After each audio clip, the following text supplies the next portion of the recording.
I'll explain the Ant-Man shirt, by the way. Okay. Oh my God, the Mandalorian season finale. The season finale. The season finale. The season finale. Okay, and folks, the ladies kicked ass. The child was rescued. They revealed which Jedi. Moff Gideon was subdued for now, and I cried like a giant baby Grogu. This is the Mandalorian Aftershow, the season finale of the season finale of season 2.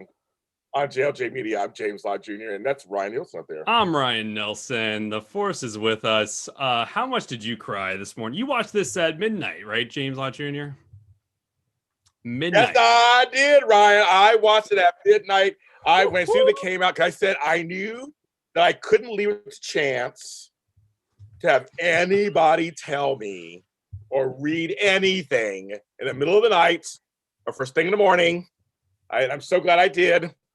We got to see everything. And folks, we stayed for the credits. I did by accident. Oh, I did as well. Very Marvel-esque of them to do that. I did not know they were going to do that. I just happened to leave the TV on because I was in such a turmoil. Turmoil, yes. You were just so it was so much. You had to. Yes. So but then all of a sudden the credits went away, and all of a sudden it was like, wait a minute. Okay, so it's on all that. Wait, there's more. There's more. And then at the end, they tell us there is more coming. Something that Ryan was wondering about, and there's more. There's more. So we're going to talk about this here. But first of all, I just want to say welcome everybody to the show. It is the season finale. I want to tell you, I'm looking at our numbers, Ryan, and they've gotten better and better every week. So I'm like, really? I'm so sad. This is it, kids. So like, I'll tell you, this is it for the season, folks. So thank you for tuning in and watching. Thank you for being with us on this journey. And continue to watch it. I know some of you guys are going to end up watching. I know some people told me they haven't watched the season yet, and they're going to actually binge watch it. So tell your friends to watch. If you're going to do it, to watch our shows. Please give us comments. Let us know what you think. So I'm going to talk Star Wars the rest of my life, so it doesn't matter what episode. Ryan will too. It doesn't matter. Whatever. I mean, I literally, Ryan, I think you feel the same way. I've talked more Star Wars in the last 3 weeks than I have in my entire life, I think same. I think same. I have been nerding out with everyone who's even seen one movie, who's been hopping on to this new season. I've been calling people, and we've started the conversation. I'm like, hey, just checking in. This might be a 15-minute phone call, and it turns into a 2-hour nerd fest. And I can't imagine the amount of calls. I've already had a bunch of calls about this one episode, but holy cow, we were all kind of wondering, all right, like, what's this gonna be? You know, we had so many predictions last week, like what's gonna happen. We even heard it was supposed to be Jon Favreau who directed this. That was the leak a few weeks back, and then you find out, you might wondering why I'm wearing an Ant-Man shirt. It's because the director Peyton Reed, who did both the Ant-Man movies, directed this episode. He did the Bug one earlier this season. They give him the finale. Oh, they gave him the finale.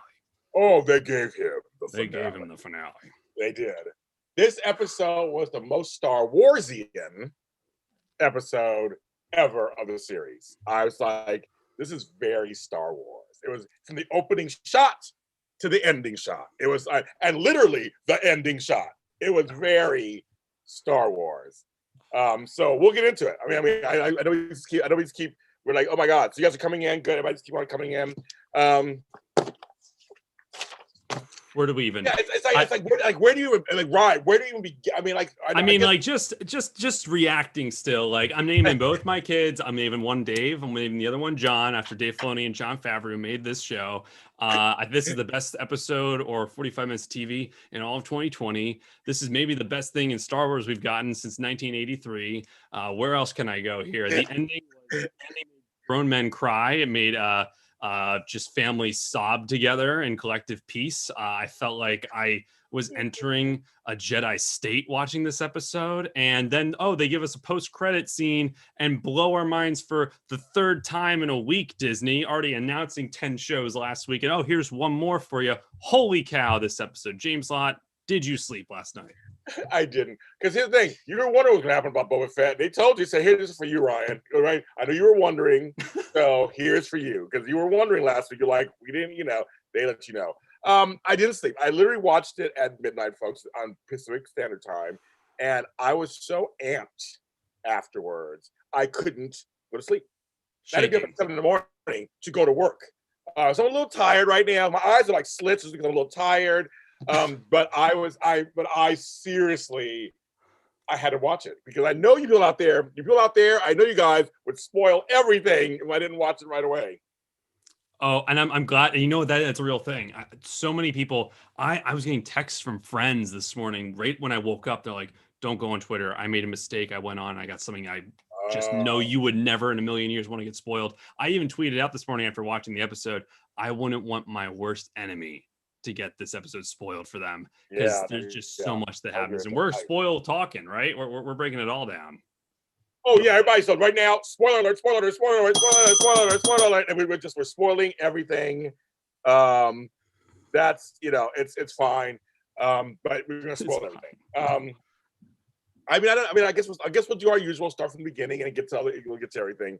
I feel like I want to start at the end, of course. But I don't Luke, no, sorry, yeah. I was like Boba Fett, Book of Boba Fett. I want to go back to the beginning. Just that open. Just okay. Wait. First, on a serious note, Mm. we are part of the Star Wars universe, and how ironic this is. Jeremy Bulloch, who played the original Boba Fett in the original trilogy, trilogy, passed away actually yesterday at age of 75. Yes. All the stars, all the originals, they were all speaking. Billy D, Mark Hamill, all speaking out on his behalf. So from as a child, for childhood, for me, I grew up with the original, which are now 4, 5, and 6. But the original trilogy, I grew up with them. He was originally Boba Fett, so I just want to give a shout out to him. And how ironic for all this to happen this week. It's almost like it's just stars are aligning. It's really freaky how all that is kind of co-aligning, like all this stuff with Boba Fett just happening over the past couple of weeks and being like this new resurgence of this huge character, and then the guy who used to play him tragically passes away. So yeah, the guy who played Luke passed away a few weeks ago. And it's very interesting. Played Vader. Mark Hamill's alive and well, everyone. He's alive. And you saw a version of him on the show. But yeah, no. So I just want to give a shout out to Jerry Bulloch for his portrayal. Yes. The opening was very interesting. It was I love when they give the little small characters some like lines and stuff. And they give them some goodies. We see Dr. Pershing again. I was like, oh my goodness. So when was the last time we saw him? It was last season, right? Yeah, I think we saw a hologram of him a few weeks back. Oh, yes, we did. I saw a hologram. He was talking to Moff. But we hadn't seen him since like early season. That's right, season 1. So, and he's in there. I thought the Imperial guys who were like holding him hostage at one point were like a little like that was we really stayed on them for like a few minutes. But that was their chance, Ryan. They got some screen time, Ryan. They got screen time, and they're chewing the scenery.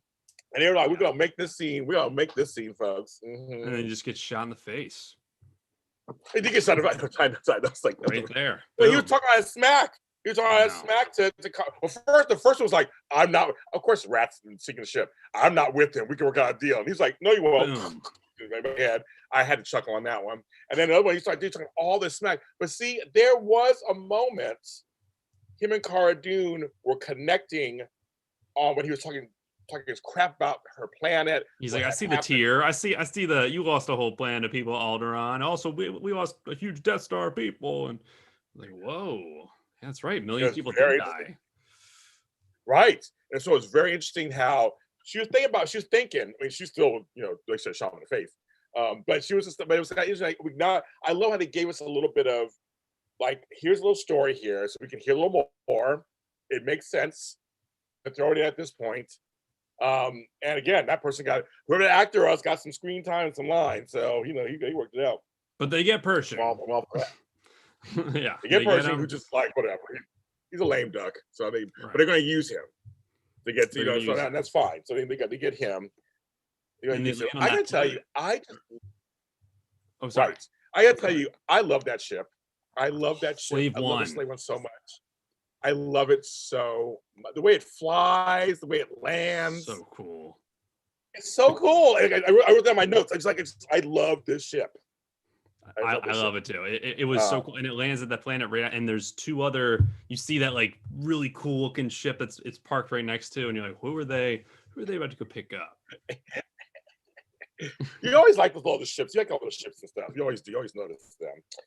That's over there. And they're back at the canteen, of course. They're always back. It always comes back to a canteen of sorts.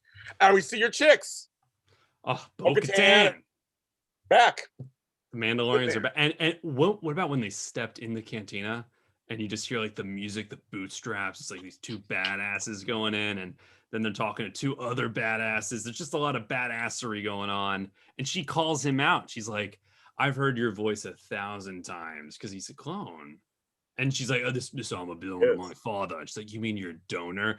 It was some smack talk happening. There was shade was real, Ryan. The shade was real. It was great. I loved the dialogue. I loved it. They were not having it. But it's just so funny because I'm looking at both of them and how everybody's armors look really good. Everybody's suited up. It's like they're all just like you said, they're just badass. It's just like we're all here.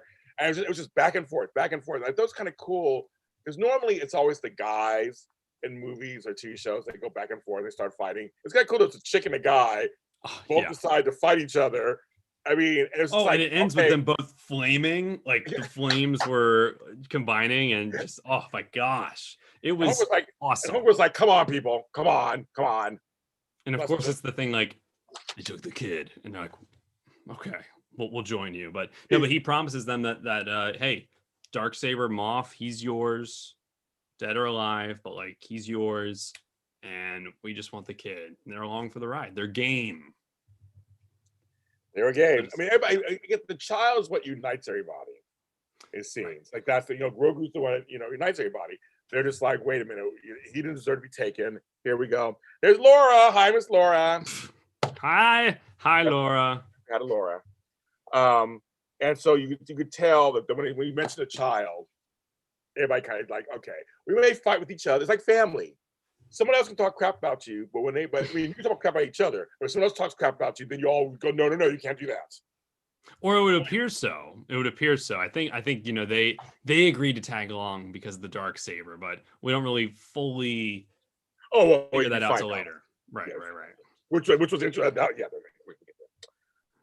So Dr. Pershing helps them, and actually they really and Bo-Katan comes up with a plan. Really, she's the one who came up with the plan. I was looking like she's the one. So it was funny because we had like Finnick was there, Boba was there, Mando was there, Chicks were there, Pershing was there. Like it's all these folks were there. She comes up with the plan. You guys do this, you do that, you do this, and he's like, I want a child. All I want is a child. That's all I want is a child. And he's like a broken record. That's all he wants is a child. The child. And the Dark Troopers are droids. They didn't know that. They didn't know if they were human. They took the human out of them. That was the whole point. And that's the whole. We'll get to that too. Oh yeah, he gives a little insight on those Dark Troopers. He said there's a whole cabin of them. They have to get charged up. They take too much energy to just be on standby at all times. So you'll have like a few minutes of time to just board, turn them off, and yeah. But he was pretty amicable. He agreed to help with their entire rescue. And he did. Wasn't he kind of, also in season 1, wasn't he kind of remorseful too about the child thing? I feel like he was. I think he was. I think he didn't want to hurt anyone, but he still went through it. He still went through it. He was on board. Yeah. But I thought he was a little like, he didn't want to hurt the child. Right. So they form a plan. And one of the things they do, which is a classic, when you're going to do something, put on a show as if you guys are actually fighting after each other. As if they're chasing them, yeah. Yes. I love the hyperdrive thing. It's very cool. Very Doctor Who. I love when it went through the thing. And so then it comes to the other side. They think that they're being chased. They get on the ship. I loved it. Oh, well, and the whole entry, like they're like, hey, don't come in the hangar, let the TIE fighters go through, and they're like, negative, we're coming in, and just faking them out. And that whole boarding scene was crazy. And right when they board, Boba Fett just boom, he's out, gone. He's like, bye, done. He takes out a couple people as he goes. Right. He does his thing. He's out. So now it's the chicks on one end. I said the badass chicks on one, and I wrote this down. I love seeing the women work together.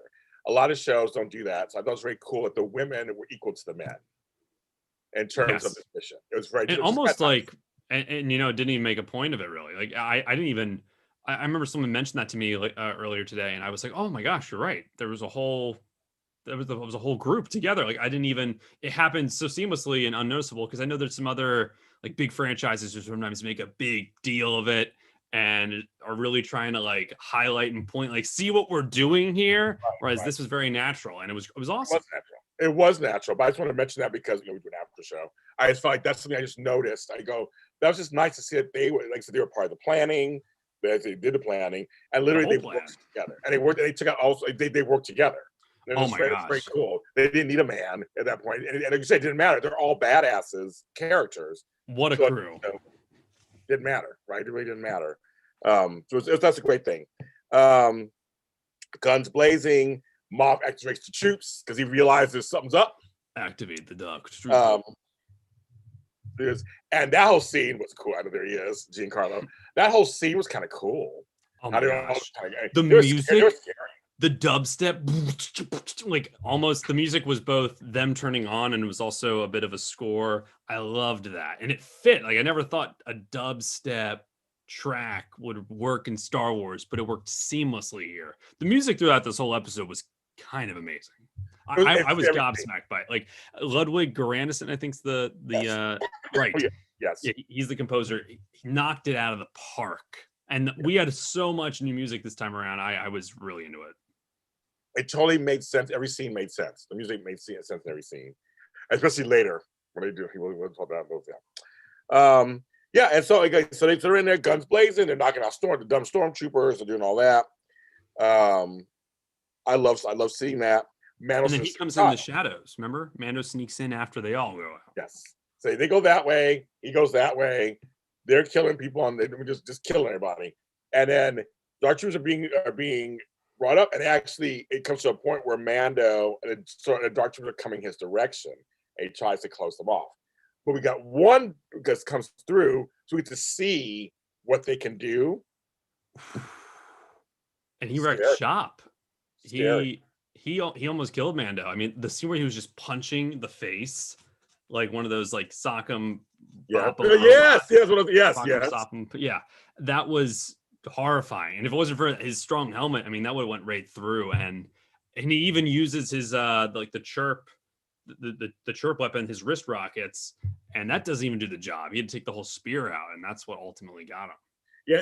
He went underneath, I guess, the face kind of and got him that way. So Right. yeah, it was like I was thinking, how can you? I think you have to find. There has to be a way to kill them. I mean, But they were bulletproof. I mean, nothing was fireproof. Nothing was working.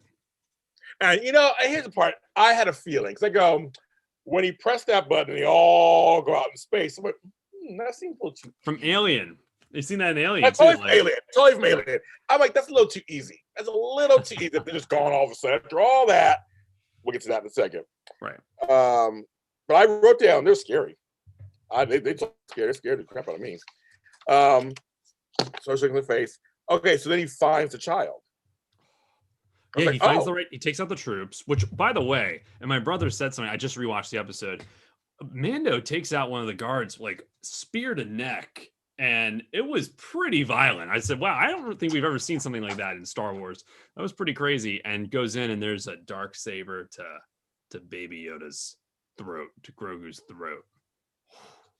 Horrible. Yes, and and I knew I was like, okay, here's the showdown, right? But it was very tame. It's kind of like they were talking, and when Moff starts kind of going, well, okay, well, you're gonna let me, I'll go over here. You just come get the child. It's gonna be okay. Right. Giancarlo, we don't believe you. I was like, this. I'm like, obviously, it can't be that easy. They're just gonna let us walk over and grab him. I just knew it. No. But he talked about the power of the dark saber, what it means, what it does. And of course, I wrote down, of course, you can't trust Moff. He goes to reach. Yeah. And Moff attacks him, of course. Immediate attack. Fight. And before a key thing he said was, I already got everything I need from him. I got his blood, his M count, and it's gonna help restore order. So I just want you guys out. And he did say, he mentioned he assumed he knows everything. Like he knows Bo-Katan's there. Yes. He knows he's been traveling Bo-Katan. He knows that he's there at the bridge, wondering where he is. And he's also fully aware that Din Djarin, the Mandalorian, does not know everything about Bo-Katan and what they're actually after. He's way more privy to all that information, but it's kind Which of we just didn't know at the time. We didn't know. we But he didn't did know. say, always assume I know everything. Yes. He said it with such like ego. Just always assume I know it. Like, really? I've heard that. Really? Yeah. Really? Really? Really? So I thought that's kind of cool. But he beats him. He does beat him. I was shocked. The I was like, showdown. knocks the saber out of his hand. Everything. I was like, oh. I was like, okay, well, that's okay. I was kind of surprised. Then he brings Moff to the bridge. Oh. And this is where you're like, wow, this is where the episode did turn of all turns. I mean, every moment is delicious. Every moment. So they've set up basically, Ryan. Delicious. They set up next season. They set up next season. Right. Delicious. Mm-hmm. They set up next season. That's literally what they did. Because they go. They named certain things that have to go on. So tell him, Ryan. Well, Bo-Katan first is like, you could tell she's like, wait, you got him already? And he's like, and he, Din Djarin's holding the Darksaber already. He's got Moff. Baby in one hand. This is what it look like, Ryan. Yeah, Aww. baby in one hand. He's just badass. Oh, just walking, strutting there. And then Moff starts to explain. He goes, see, you weren't the one who was supposed to defeat me because now that saber is rightfully yours. And he's just like, well, no, it's hers. And then he's like, no, you got to win it in battle. It doesn't work like that. The whole thing is the story. And that's how this is new information, by the way. Like as people who've watched the Clone Wars, who've like read any of the comics, whatever, this is new information. And you can kind of connect the dots, and that does make sense. But that was never actually said out loud before. Like, you have to defeat someone in battle. It reminds me of Harry Potter with the Elder Wand and how you have to like disarm the person who held it for it to belong to you. Very similar to that. But he even goes, I yield. And he's like, she can't take it. Because she can't take it. It's the story. Right. It's this. I think, did I write down? He literally was like, she's a poser if she takes it. I know. I was like, whoa. Okay. The story has power, not the saber. Right. I was a little worried here, though. I mean, I thought this was a very interesting plot line, but I was kind of worried that was going to be the entire rest of this episode. Like, okay, now are they going to fight? Is this going to be? I thought so too. I forgot about the Jedi. I forgot about that part. I know. Well, then they're like incoming targets. Right. No life forms. And it was the Dark Troopers. And I said, there they are. I knew something. They wouldn't gone that fast. I had a feeling. There it is. But going back to that for a second, interesting plot twist. I thought for sure he was a fight to the death, and then basically he kills Bo-Katan. I would be so sad. Or something's going to happen. But that wasn't it at all. Suddenly they had to reunite. And I love how Cara Dune kept pushing him off on the ground all the time. No. But of course, she puts him next to a gun that was laying there from one of the, it's like he kind of covers it up slyly.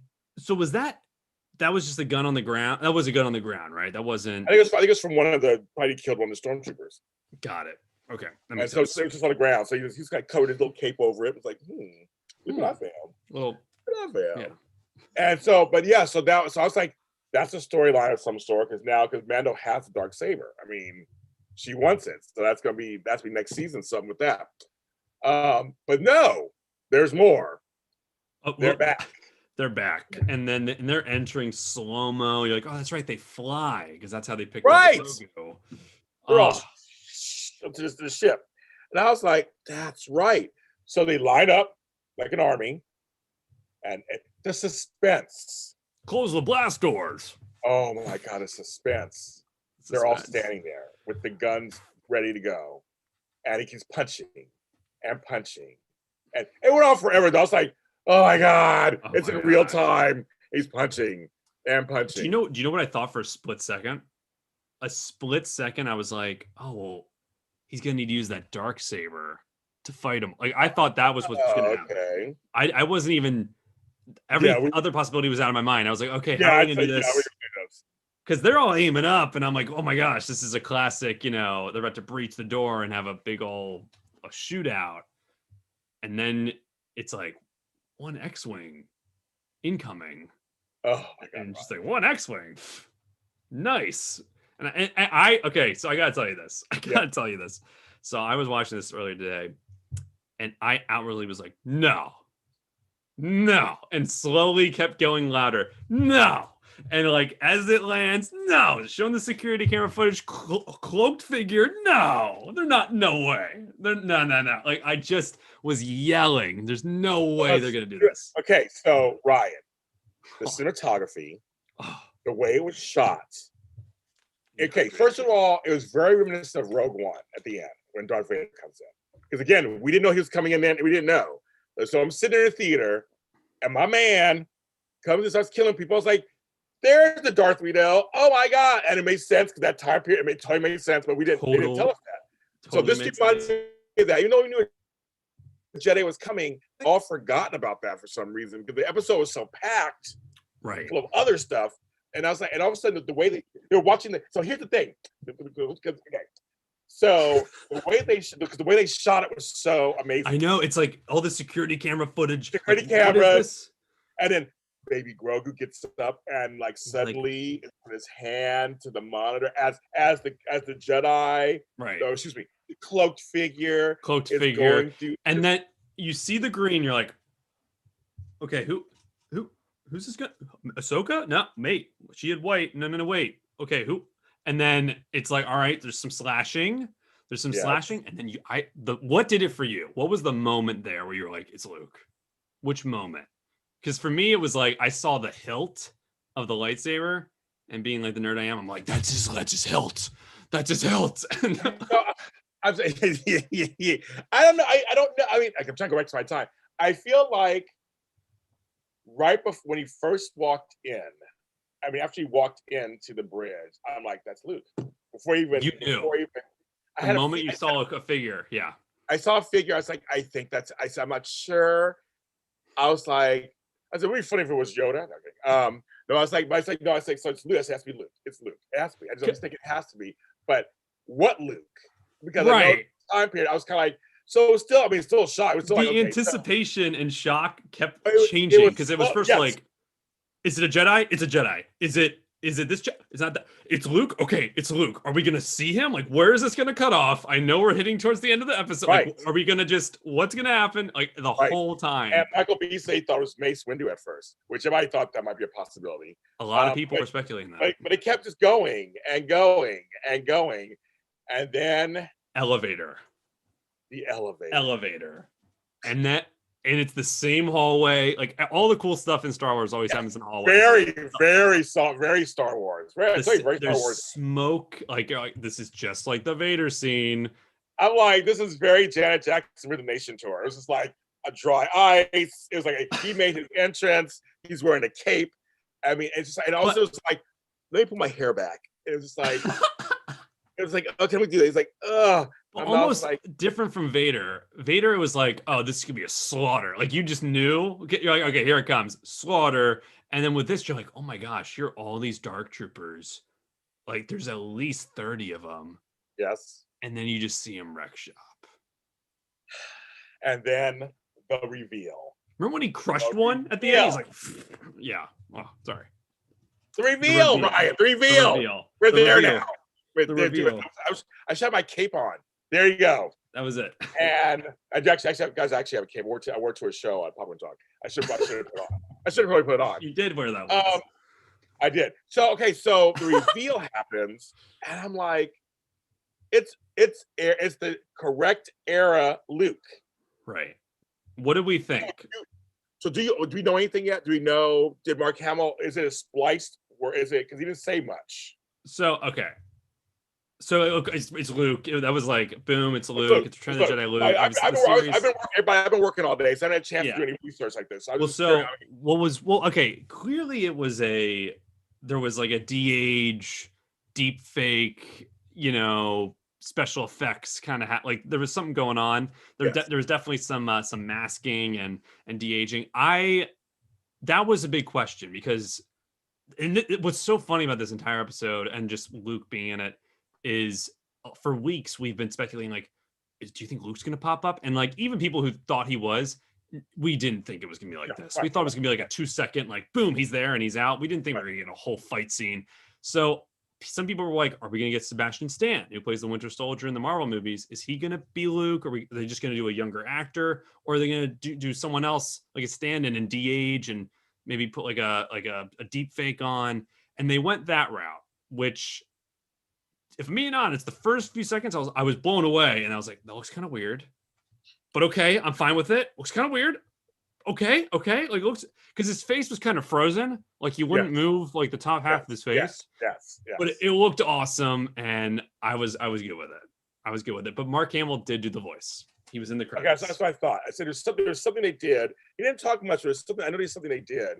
And then when R2D2 Oh my gosh, rolls in and communicates, Ryan, I dude. had a Star Wargasm. He communicated with the child. I was Oh, like, you gotta be kidding me. that Oh was my goodness, the icing on the cake, this man. is 8-year-old, 10-year-old, and 12-year-old James Lott Jr.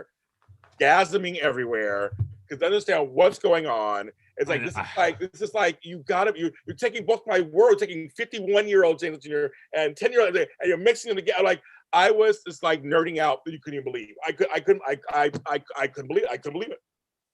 and I couldn't believe it either. And right even before he revealed himself, the Mandalorian's like, the Baby Yoda, Grogu, and the Mandalorian like show each other a look. And it's almost like, I'm about to say, like he knew. And they open the blast doors. It's Luke.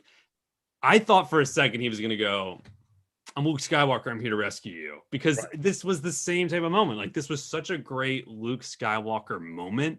A Yes. lot of people, including myself, I kind of feared like, all right, if they introduce Luke Skywalker into this show, as amazing as that would it take away from the story? Like, are they, because he's the biggest character in the franchise? Like, would that take away from the overall story? And it didn't.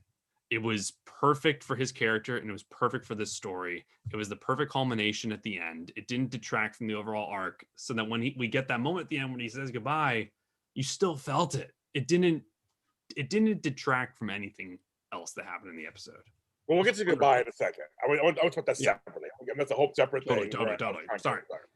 I'll get that second. But I agree with you completely. That's exactly what it was. It didn't take away from the show. It just connected it further into the universe of Star Wars. It connected it to the movies, connected to that time. But you see, it's time for those of us who are following the continuity and time of all of this. It made sense. It made You know what I mean? sense. It was like they didn't have to rewrite too much or do something to make it work. It makes sense. He was a Jedi out there at the time period. He was out there. I just thought, again, I'm going back to my childhood. To be very honest, I never thought that I'd be talking about a character or characters Mm. 40 years later. When I saw this, I mean, I just never thought that would happen. It's very rare that you have things like this happen. Usually it's lightning in a bottle. That Star Wars is still as big today as it was back then, and they brought a character from back then to today or show today. For me, it's nice, but it's also very strange. It's a very strange thing to see. That doesn't really happen very often. Talk about being bold. I mean, there's a reason this blew everyone's mind, because as many people as, including myself, who was predicting it, who was wishing it would happen, never in a million years would I thought they actually would do it. Like they actually pulled it off, and then they went even further. Like this was such confident storytelling, which is so admirable in my opinion. And I think typically the people that get to make Star Wars at Lucasfilm are very confident storytellers, and sometimes they're a little too confident, and it can be divisive. But this entire season, you just felt the steadiness and care at the wheel, and this was a culmination of all that, and it was so earned. I think that's the biggest thing for me, and something that TV has a lot better chance at doing than movies. You only have a certain number of hours in a movie to tell a whole story, but TV, you can set these little Easter eggs, this little breadcrumb trail, and at the end it comes to this. They earned this Luke Skywalker moment. If this happened into season one, maybe I wouldn't have cared as much about the Mandalorian story and just been like Luke, but I cared about both. it's Oh, funny. I do the soaps and I do General Hospital, and they brought a character back from 40 years ago. oh my Again, another time gosh. it's happened. So it's really weird. So for me, I was saying it's funny. They have the same actress, too, actually, Really? 40 years older.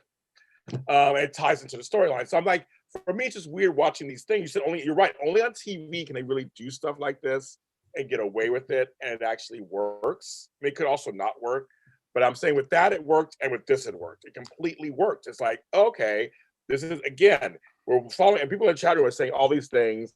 Oh, hi you guys. Hi Gavin. Hi you guys. My Star Wars army just came in, Kinglet Studios, They hear, they hear. Louisiana. And like Michael B's asking all these questions now. I was like, yeah, exactly. It brings up all these questions now because So of the many. continuity of that timeline. You're going, okay, so Death Star did this and that this over here. So that means they must have known him. And did R2 take Grogu to the temple? Like it's all these. I can't even tell you anything. I have Did no Kylo idea. Ren I mean, kill I can't Grogu? even. There's so It's all many. just right. Yeah. I mean, I have no idea. I mean, seriously, you're asking all these questions. I have no clue. I mean, because this is all new fill-in information, so to speak. We're getting filled in. Right. And I think with the other shows coming out, we'll get filled in even more, like of what's going on. I mean, this is like a great puzzle. It's like we're connecting the dots right now. So it's like, Right. okay, so now we know, okay, so Yoda, we knew Yoda had people of his kind somewhere. We knew that. I mean, there's like they mentioned it, but now we have Grogu, so he has this. I mean, it's just yeah. It's Now, so much. my question is, will we see Grogu next season? That's the thing I have to say, but we'll get to that in a second. But yes, everything you said, Ryan, I totally agree with. I think it's just this show just really did handled it. I feel like they sat in the room preseason and said we're going to produce the F out of the show, and we're going to make sure that it really makes sense. We're going to make sure that every episode has. So I loved every title of every episode of the season. It all made sense. It wasn't every time we thought it was going to become this one thing, it didn't. It's going to be the monster of the week. No. It's going to be just the disaster of the week. No. I mean, it Here comes a filler. It's not a filler. Right. No. And I mean, we saw some other planets. We met some great characters that can still come back next season. Yeah. There's a lot of stuff that really it's just so good about this season. And before we get to the goodbye, just another thing with Luke and the Disney Star Wars. I'm a fan of the sequel trilogy. I'm a fan of the new movies. And, Luke, all the original characters were in them. Luke was in them, obviously. And I love what they did with Luke in those movies, but a lot of people didn't. And it was just a fair opinion. And I think what's so interesting is it's similar storytelling, but this one, in an overall scope, was so satisfying to, I think, many more than how they used Luke in the sequel trilogy, where, it's not Luke's story in either of these properties. It's not Luke's story in the Rey, 7, 8, 9. It's not Luke's story in the Mandalorian, but he pops up. And obviously you want to see the continuation of that story. But man, was it effective in this. After it's chapter 16, so we spent almost 16 hours with these characters, and for him to pop up at the end here, for it to not only serve as this huge twist, this huge surprise, but also this huge moment for those characters.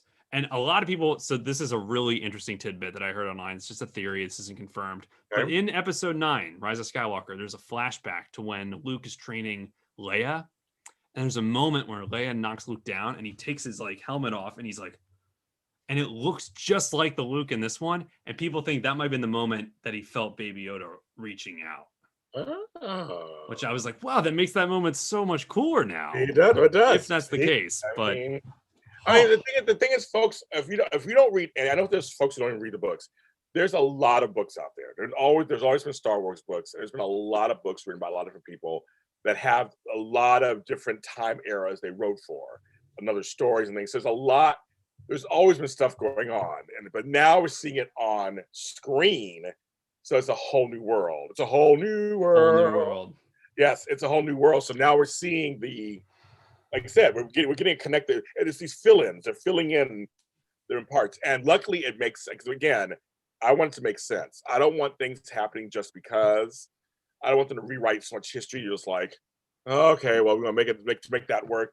This makes sense that Luke is the Jedi that came. We gotta talk about the goodbye. That's now. Say goodbye. That's goodbye. I sobbed like a baby. I'm crying at Star Oh my Wars. I am goodness. crying at a Star Wars show Yeah. when Pedro's face is shown. He takes off his helmet to say goodbye to him. And he's not crying or anything at first. At first, he's just kind of like, oh, yeah, you got to go. He's being like a parent. You got to go. Don't be afraid. He puts him down on the ground. Puts him kind of waddle over. Oh. He's talking to R2D2. I'm mind blown. I mean, and then Pedro's looking. I keep saying Pedro is his real name. Yeah, but the Mando is looking at him after he takes his helmet off, and he's crying. He's crying, and that's when I started crying. And everybody's silent. There's nothing. No one's moving. Everybody in the room is silent. Silent. And he's crying because he had to give up the child. He loved that child. Honestly, I never thought in a million years this show for 2 seasons was literally about him and the child. That's relationship. I didn't think Mandalorian was all about that. And I cried for the 2 seasons. I think it was. I'm crying because of the whole journey. The whole journey. And it's weird. This isn't a series finale, but it kind of felt like one. It really did. And a lot of TV, a lot of storytelling in general, from what I've been told, is about earning moments. And we talked about earning the Luke moment. We've talked about, like getting the crew together, Boba Fett, all that. All season, they've been earning all these unique moments.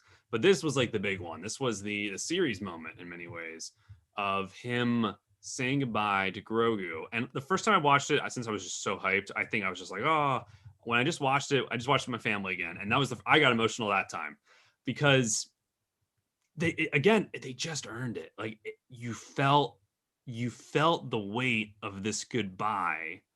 It felt like a sacrifice. And it reminded me, again, I was just watching with my family, but it reminded me of a moment where like you say goodbye to your family before you go to college, or it's like, I'm moving on to this next stage. Like I have to go learn how to use the Force from this Jedi Master, and I have to say goodbye to you. It was a lot about like moving on, letting go, which is the whole thing about Star Wars, is letting go. And they just rocked it. And then the moment of, again, he's worn this helmet the whole season. They teed it up at the end of last season. He took it off because the droids, yada, yada. He took it off last week. But to take it off voluntarily, this was the first time completely voluntarily he took it off just to like lay his own eyes, which is so similar to the end of Return of the Jedi after Luke defeats Darth Vader. And he's like, take this thing off me. I want to look at you with my own eyes. It's the reverse. It's another father in a way looking at a son, and it's Luke Skywalker there. Like, come on, people. This is so magical. And then it's that same shot as Luke walks away with Baby Yoda over the shoulder. It's the same shot from season 1 when Mando, he got taken from the Mandalorians. That was a shot there. When he took Baby Yoda, that was a shot. Now it's Luke taking him. I mean, what more do you want, people? I told you. What more do you want? The cinematography, the directing choices, the shot choices, everything they did. For a while there, you didn't see Luke's face. You just saw him. The Grogu was staying next to his legs, and he's looking up at R2D2. He's looking up at Mando, and and then you see him with Luke, and the shot of him going to the elevator with R2D2 next to him. The way they turn around, it all was just like. And then the shot of them, then it pans back to the group standing there, and this moment, Moff is laying down subdued. The chick's thinking about the Darksaber, probably what it's going to do with that. I mean, there's all these. I can think of all these storylines swirling right there, and they pan out, and they go all, and that's how it ends. Like that's it. And the music for that whole scene, everybody was talking about swelling. The whole scene, and then everyone said that. And this was the first credit sequence that we haven't got any concept art. It was just like, boom, sit with it, people, and we sat and we sobbed. And we sobbed, James Lott. And it was really smart of them, because while we're sitting and sobbing, they're like, oh, and here's a little more. Okay, so folks, so if you didn't wait, as I'm telling you now, and this is a spoiler alert again, if you did not wait and watch the credits, usually I like the theme song. I usually have the credits on. I let it roll, and I usually like. I'm usually off doing some stuff or grab something to drink or whatever. Let's try to Grogu. Right. Like Grogu. You knocked me over. Oh, you knocked him over. And that's over. So I'm sorry. I know. So I usually have it on anyway. But I was crying. I was trying to collect myself, and the main credits go, and all of a sudden it's like it goes to Jabba the Hutt. What? Jabba's palace. I'm like, Jabba's what? palace. And you know, and it's funny because in the morning, although I stayed off Twitter, one thing people were telling me like after credit. There's an after credit, and I was like, okay, here we go. Like, what are we doing here? Luckily, I saw it in even real know. time. Because I was like, I did tell my brother-in-law, I said, okay, make sure you watch all the credits. Make sure you watch them all. Make sure all the credits. But I was like, oh, there's more. And so I sat back down, and I was like, Jabba the Hutt. I'm like, this again. My teenage years now are just like going hyperdrive.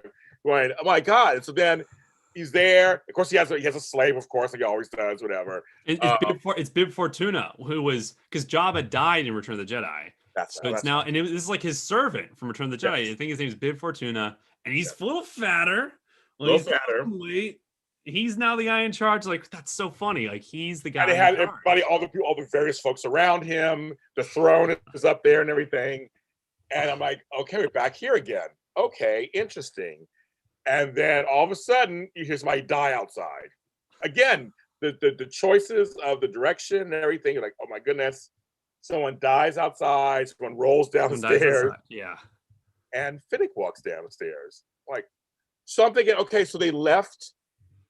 So now I'm thinking about what happened at the end of the episode. So they just go their separate ways. Like, I guess like he might have came back. They go in their separate ways. She's still with Boba. Right, but I'm like, I thought I'm like, what happened with Bo-Katan? I'm just like, they just like leave. Like, don't know what happened with them yet. Yeah, don't know anything. So she's still up, and all of a sudden, there's Boba coming on down, and Homeboy just like, come on, and he just kills him and tosses him on the ground, shoots him straight in the face, and then shoves him over. Which, by the way, fun fact: so the actor who played Bib Fortuna, his name's Matthew Wood, and he's been in like so many Star Wars movies and properties over the years. Okay. He played Bib Fortuna in like the prequels, and he also did the voice of General Grievous. So the cool actor to include again. But yeah, you're right. They just cast him aside, and you're like, what's about to happen here? And he takes the throne. And it says the Book of Boba Fett coming December 2021, a year from now. And I wiped the I thought of Ryan. I go, Ryan was like wondering what was going to happen, and there's your answer. Lost my mind. And this is coming off of a week where Disney is like, you're getting an Acolyte show, an Ahsoka show, a Rangers show, a this, a that, a ba. And then you're like, by the way, here's another show, and then drops the mic. I mean, this was Okay, so side note, folks, so some people are mentioning how much they love Ming-Na. We love her. I just want to tell you, yesterday I did the locker room for my show Forever and a Day on JLJ Media. And a lot of folks are As the World Turns fans. We mentioned Mandalorian, and he's like, Ming-Na. Ming-Na got her start as Leanne on As the World Turns in the 80s. She was a teenager on a soap. That's how long I've known her from that. So I like seeing Ming-Na, who's around my age. I think we're the same age actually, who is now in the Star Wars universe and will now be on another show, The Book of Boba Fett. She was guzzling something in the background. By the way. I don't know what that was. She was just like, So she's gonna be in Bad Batch. We found out too. Better than Sunny. That's right. On General Hospital. Yes. No. I just to me the actress, she looks great. First of all. And she's a badass. So I think James Lott, is this going to be a series? Is this going to be a one-off? Is this a movie? Like, what are you thinking? What are we getting here? Is this season 3? Like, I think it's going to be a mini series, possibly, or they call them limited series. Like they call them now. I don't call them mini series anymore. They call them limited series. I have a feeling it's going to be like maybe 2-3 episodes, possibly. I mean, again, we don't know anything. Female Finnick drinking boba. That's funny. But do you think so? This raises a really interesting question now. So I know they said, Mandalorian season 3 next year. They're shooting it right now. Do you think Boba Fett and Mando now? It's just like they're no longer. I have no clue. I have no clue. I mean, I literally have no. Yeah. I didn't know Boba Fett was coming this season. First of all, so we had no idea. So and we didn't know how big he was going to be this season. He literally became another character on the show. Second half of the season. So it's like it could be anything. I mean, it could be where he he still crosses over, and then he has his own thing, which happens. I have no idea. I have no idea. I always got predictions. They have blown me out of the water. I really don't have any predictions because I just know there's so many shows coming out, and like Ahsoka's gonna be part of the Mandalorian timeline also. So I'm like, I don't know how that's gonna work. Will Mando go on that show every once in a while? Will they share characters? Like will they land on the planet with Homegirl and the Frog Lady? I mean, who knows? Who knows what's gonna happen? I mean, that's thing is just so like, it's so I have no idea. satisfying. It really It is. I was kind of dreading this whole idea of like, my gosh, we're stuck inside. It's COVID. Are they gonna leave us on a huge cliffhanger here? And now I'm gonna be dreading about it all rest of the year. And no, like, yeah, there's some cliffhangers, but it's not something I'm gonna be dreading. I'm just excited. I'm almost happy. This felt like the end of a whole series in many ways. But I know there's more to come. It is. And there's another chapter. Michael B said he feels, since he did say, I will help you until you find the kid. So you found the kid. So Boba now can go on when he's on his own journey. That's Michael B thinks. I think you're right. I think they're done. I wonder if WWE will let Mercedes Sasha do more stuff. Bo-Katan story is huge. I bet they will. I mean, she was in this again. This is the only thing she's acted in. It's kind of crazy, but she's great. Oh, really? Okay. All right. Okay. Yeah, she's doing a phenomenal job. Well, Katie Sackhoff, I love also, and she's my Battlestar Galactica girl. So I love her. So I'm glad to see her. I mean, they have again. We had Timothy Olyphant earlier in the season. His character. I mean, there's like a lot of characters they introduced. They're all good. We still have Homeboy who's on the planet. We have there's all kinds of people that they could always bring on. There's a lot of great characters, but if they're in the same time period, they could use them on those other series too. They could be on Ahsoka series, they could be on this series, Boba Fett, it could be anywhere. We still got Bill Burr's character, almost said Holyfield. Mayfield's still out there. Hey, Holyfield in the brain. Mayfield's still out there. I mean, so it's like, I mean, they could literally use all these characters on all these different shows, which Star Wars has done before, which is it's done before. It's endless possibilities. We are in the golden age right now. Well, it's like Marvel. It's like Marvel. Back really Marvel. It is. It is like Marvel. But what's interesting is the difference between this and Marvel in many ways is, Marvel, there's a lot of comic books and you can check them out and see some of the endings for those characters. Right. And it's different. I get it, to see it on the big screen. These are characters we have no idea what's happening. And like, it's so exciting. I'm just happy they're getting that treatment and it's in good hands. I feel so comfortable with this. Honestly, like I can't think of another episode of TV that I was more satisfied with than this. I'm worried that they peaked here. I really am, because this was so good. Do you really think they can ever get to this level again? I don't know if they'll even need to, but like I'm worried they peaked, because this was what more do you want? Well, you're right. No, you're right about that. I don't know either. It's very crazy. I don't know. I mean, just let Favreau and Filoni run the whole universe, please. I don't know. I mean, that's a good question. I'm very curious what happens next season, what the storylines are going to be. I did tune into the show because of Mando, but we grew to love Grogu, and now that's out. So how bold is that too? Can you imagine? They're like, this is the most popular character in pop culture right now, and we're going to end the season with him leaving. What they should do is do a little spinoff for him too. Oh, little Grogu shorts of him just being trained by Luke and exactly. Oh my God! If I could write that, Ryan, I would. If they let me have it, I would write it. Please. Give it to JLJ Media. Thank you. I'll do. I mean, we do a little short, little quickies, just like showing him and and kind of we'll sprinkle them out. I just think that it would be wonderful just to keep that alive, and they can visit Mandalorian once in a while. Mandalorian lands somewhere and runs into him or whatever. I mean, kind of, because I think the big thing is when they're reunited, that will be wonderful. That'll be a great scene. You're right about that. That will be wonderful. Keep them separate for a while. It'll be a wonderful scene to be reunited and maybe have more tricks under his belt. I bet we don't get him I bet he's not in any of next season. I bet we go without him. I'll do a prediction. I think he won't be in until the second half of the season.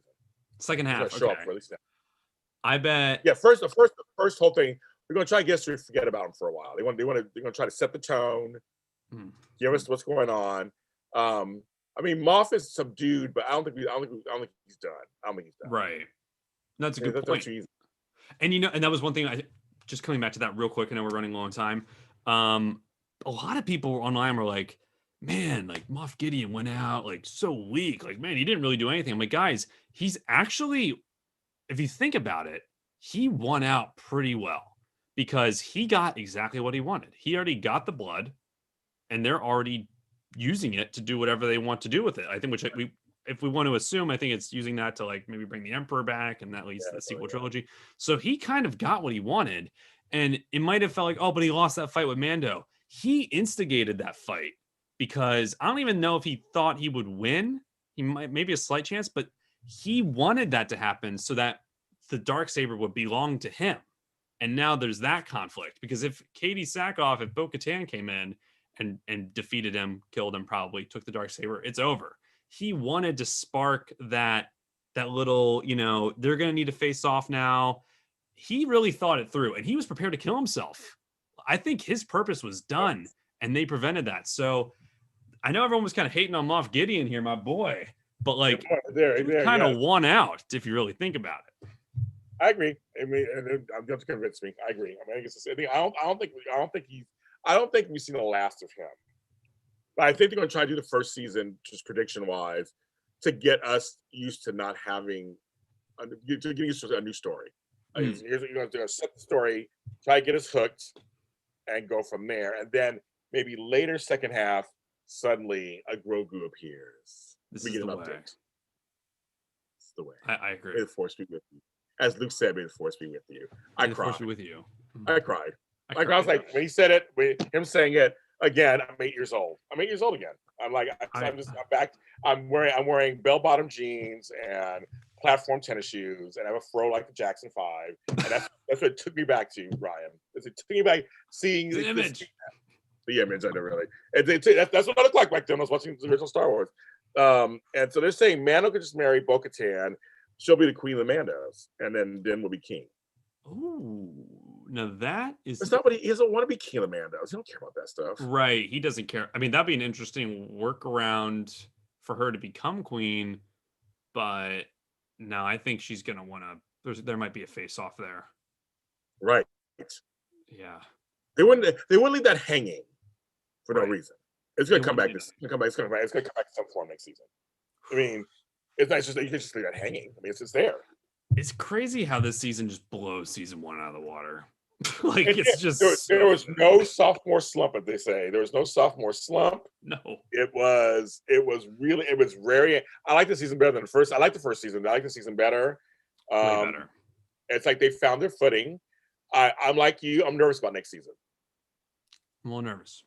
Still nervous. I'm more nervous about next season than I am about the other shows coming out. I'm nervous about the new season because the expectation is already there because we had 2 great seasons and a storyline arc came to an end. So I'm curious, can they continue to keep? I know The Walking Dead's having problems with that, where certain characters left, and after a while, it's like, and Grey's they have the same thing. After a while, those arcs end, and it's like sometimes they can keep regenerating occasionally, but after a while, they're like, yeah, I'm not worried about that. I think what the problem with maybe those shows is they stretch things out too long. I think this show is doing a great job of being so efficient, not wasting any time. I thought if there was a chance we would have got Luke Skywalker, it would have been like the final episode of the final season, and it's like season 2, and they showed us. But that's the point too, though, because they did shoot their shot, so to speak. It's like, maybe it's too much too soon. We'll find out. I mean, we'll find out next season. I mean, that's kind of the whole point, I guess. And folks, I'm telling you, so I already told Ryan that I'm a channel for Star Wars content. I mean, I still have my Darth Vader is Your Father podcast, and it comes out usually every Thursday. And I have a Christmas special out right now talking about the different Star Wars Christmases over the years and the whole specials. That's out right now. But I'm going to continue to do that show while this is going on. But also, whenever a new Star Wars series comes out, chances are I'm going to do it, and that's Ryan doing it with me. So I mean, Ahsoka, we know for sure Ryan's going to do that series for sure. But Yes. there's a bunch of them that Ryan and I will talk about. But there are a bunch of them I'm gonna look at and see which ones are interesting to us. And well, chances are we'll do an after show for it. But I'll be talking to Ryan and begging him to do one with me again. See which ones. There's a bunch coming out. There's a few that I'm like, I'll watch them. I don't know if I want to talk about them. But there's some I'm excited about. So I think I'm excited about one that you're not that excited about. I'm excited about Andor. I mean, I know you're not that excited about it. Yeah, that's what I was least excited about, but I'm still excited. That makes any sense at all. I'm like out of all those exciting shows, that one I'm like, okay. Right. I'll need a trailer, but I mean, look, but after this, I may have to find another co-host or something. Who knows? But I'll be covering them whether it's me and him or me and him and him and him. I'll be carrying them. I'm the Star Wars show channel. We're going to cover them all with equal excitement and abandonment every time because I love Star Wars. I do Star Wars and the universe, and I'm just so happy. Marvel I was okay Marvel fan, but I'm a big Star Wars fan. So this is right up my alley. I get to geek out every week, and I'm gonna miss it. I'm gonna miss it. Oh, are we frozen? Yes. Okay, we're back. I know.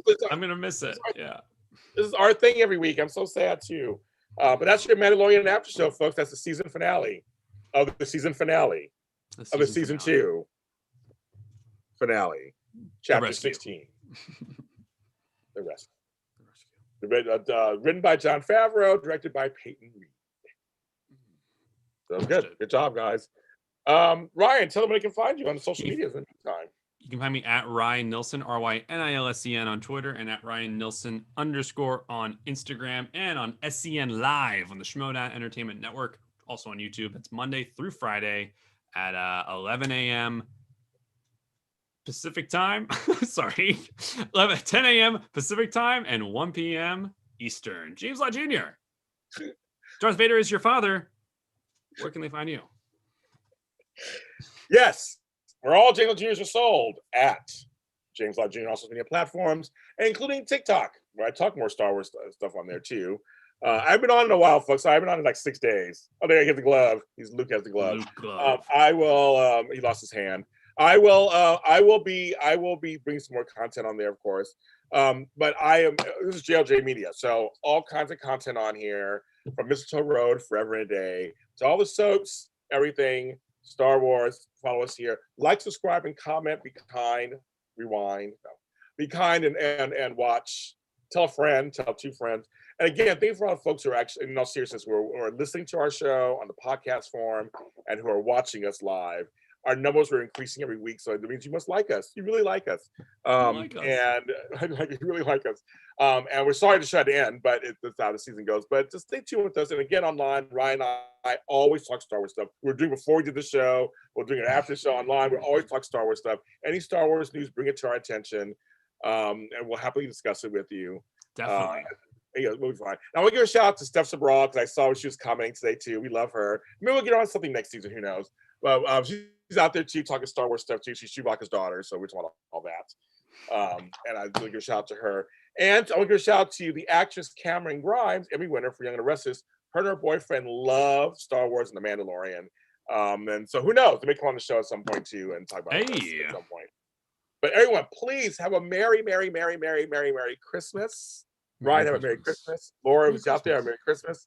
Everybody have a Merry Christmas. And please be safe out there. Be safe, responsible, have compassion, have love, and have a good time. Have a good time. I'm gonna drink lots of spiked eggnog and eat. I know my family eat gumbo, so I'm gonna have gumbo for things for Christmas. So that's what we do. Gumbo. Lots of seafood, and do that. So please, we love you guys. We'll see you guys next time.